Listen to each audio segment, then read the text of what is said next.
You are about to be let in on a top secret of the wealthy. I promise you that you will never hear this anywhere else. You will discover how wealthy people use credit cards to build wealth. Before we dive in, if advertisements should interrupt this video, please do not click off of the advertisements. Please allow them to play through as a thank you to me for bringing you this honest, valuable information for free. Now let's continue.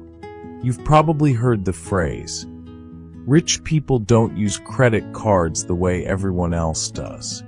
And it's true. For most people, a credit card is just a payment tool, something to cover bills, earn a few points, and maybe get a small cashback bonus. But for the wealthy, credit cards are financial instruments.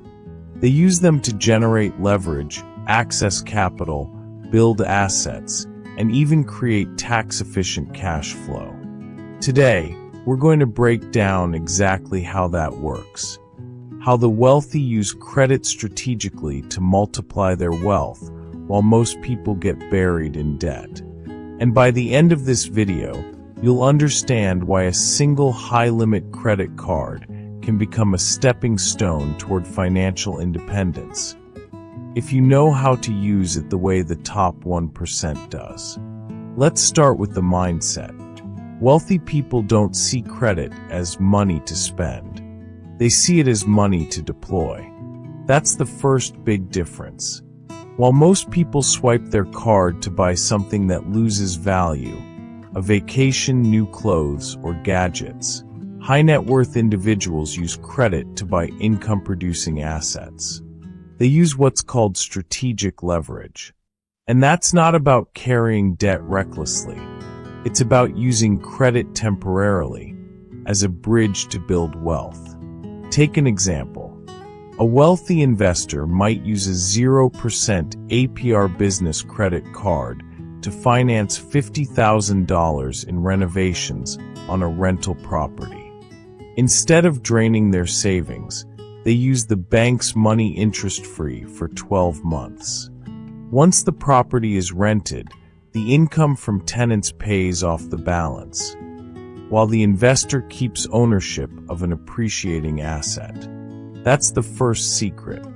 They borrow against assets, not for lifestyle. Now let's connect that to something deeper, cash flow stacking. The rich understand that every financial tool, including credit cards, must serve one purpose: to increase long-term cash flow. So when they spend strategically. They put every possible expense, property taxes, business expenses, travel, even insurance, on high-yield rewards cards that return 2% to 5% cash back or premium travel points. But they never carry a balance. They pay in full every month, earning rewards on every dollar spent without paying a single cent in interest.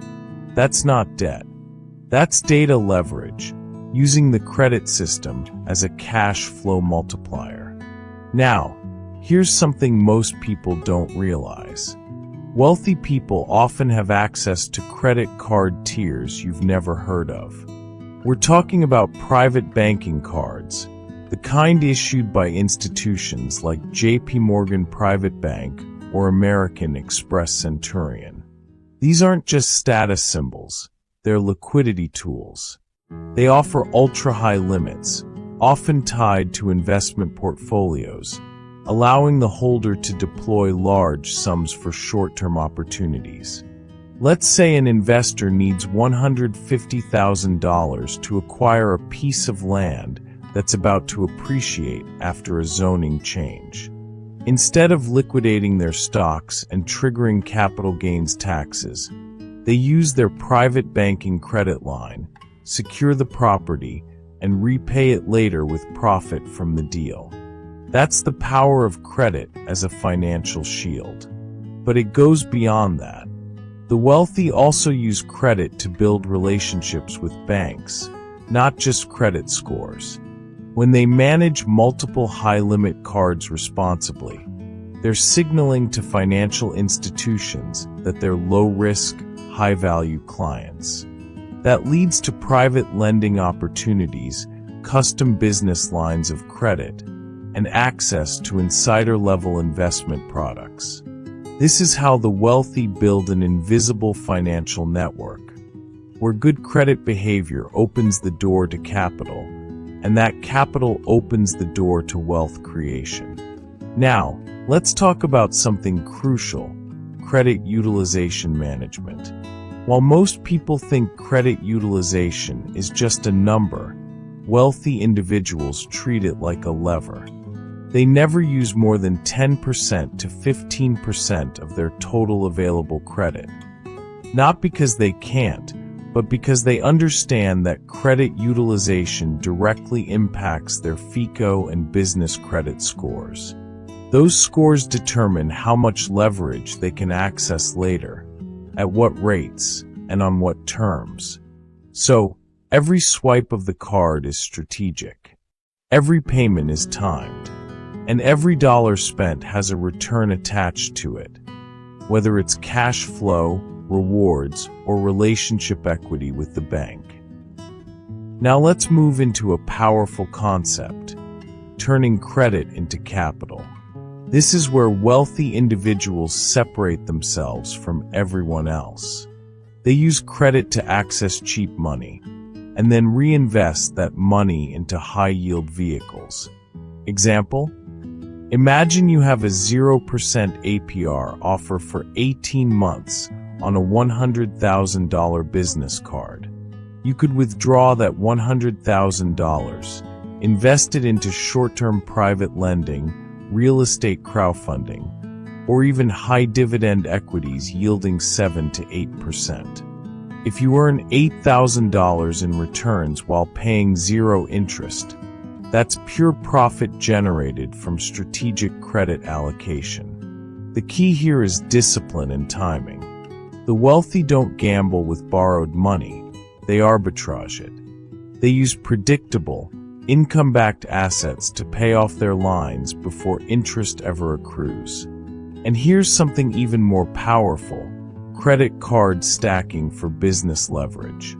Entrepreneurs and investors use multiple 0% APR business cards to build massive purchasing power without touching their personal credit.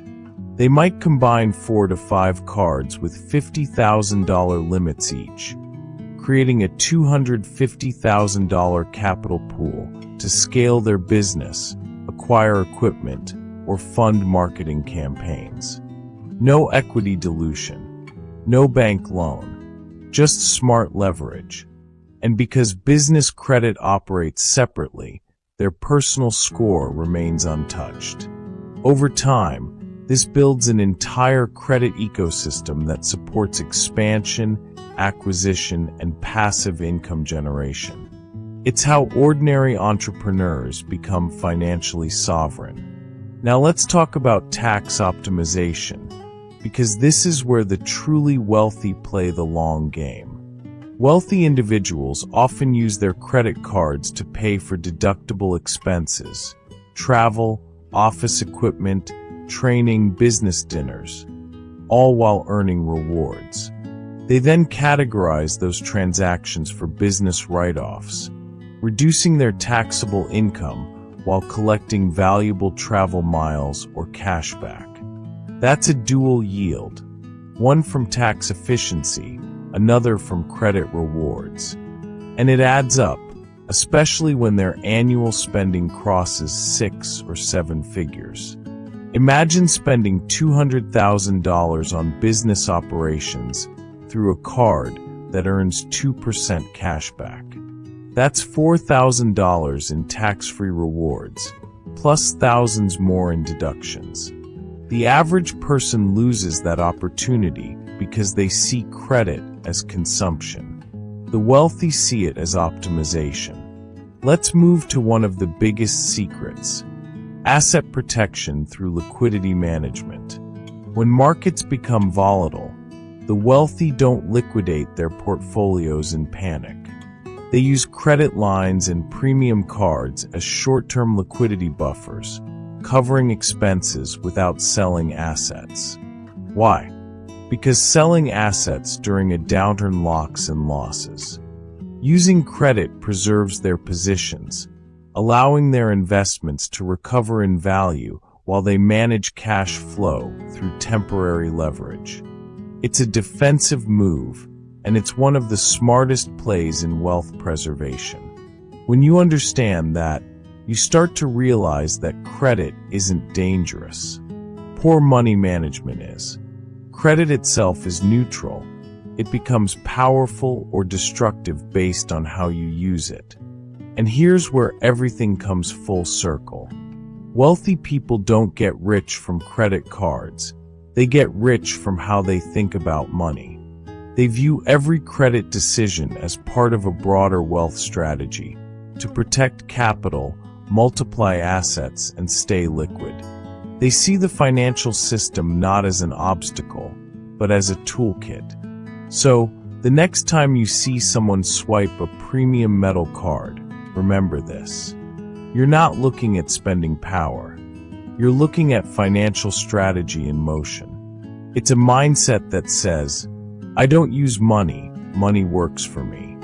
And that mindset, combined with credit intelligence, is what separates consumers from wealth creators. Final thought. Credit cards aren't just about convenience. They're about control. Control over liquidity, control over opportunities, and control over how your capital moves. If you can master that mindset, you'll never fear debt again, because you'll understand that smart credit, when used strategically, becomes one of the most powerful wealth-building tools in the modern economy. So, don't just use your card. Use it intelligently. Because when you do, you're not just spending money, you're engineering your financial freedom. Thanks for watching. Subscribe so as not to miss our next value-packed video. Click the thumbs up button to give us a like for bringing you this vital free information. Comment below sharing a helpful tip on best credit wealth strategies that will benefit others.